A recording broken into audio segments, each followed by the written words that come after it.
How you doing? This is Philip McKernan from Philip McKernan TV, and you're very welcome. I just wanted to discuss something that came up at the weekend at a workshop I was running called Basecamp, and where essentially we had a lot of people in the room who, through their own admission, spent a huge amount of time focusing on the future in relation to what they want to achieve and what they want to bring into their lives. And I think it's important to kind of have some sort of sense of where you're going, but to obsess about it and worry about it and freak yourself out about it to the point where you don't have peace of mind every single day in the moment is quite frankly just not worth it. It's not a price that I'm willing to pay, and it's not a price that I would really wish for anybody else to pay for that matter. And what was very interesting is we had a fairly small intimate number of people, which is what I personally like to work with, and everyone in the room in essence was looking for somebody else's life in essence. So what we ended up having was one couple who really wanted to buy a biggish home. We had another couple in the room who had built their dream home, 6,000 square foot, 40 acres, 3 acres of cut grass, and they themselves were looking for direction. They themselves had their own challenges.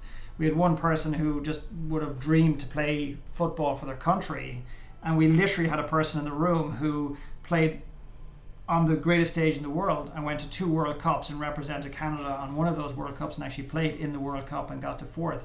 And yet that person basically had their own challenges and they were lost about what's next for them.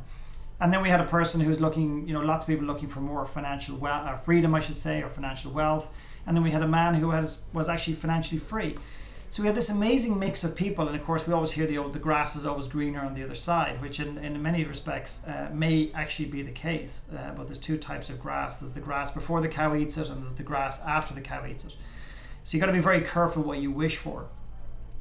But where I'm really concerned is the lack of peace of mind in the room, the lack of people who are actually just really engaged today and really, really, really enjoying every moment as opposed to worrying about the future.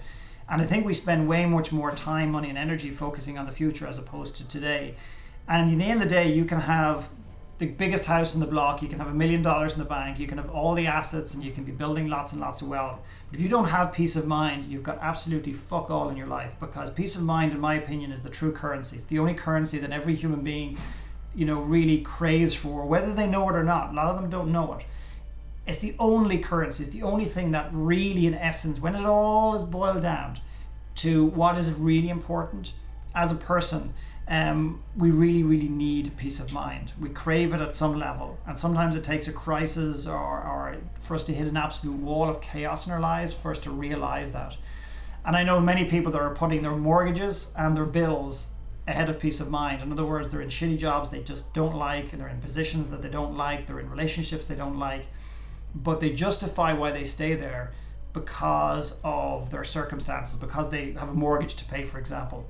Yet they're prepared to give themselves the greatest insult every day, and that's to wake up day in, day out and allow themselves to go through this world without peace of mind.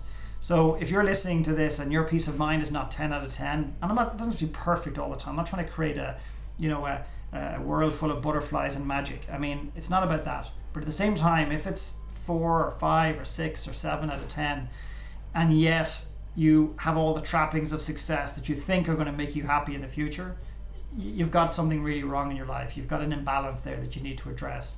So maybe just something for you to reflect on. I just wanted to share that because to me it's a real serious epidemic in the world, and to me it needs to change. Thank you.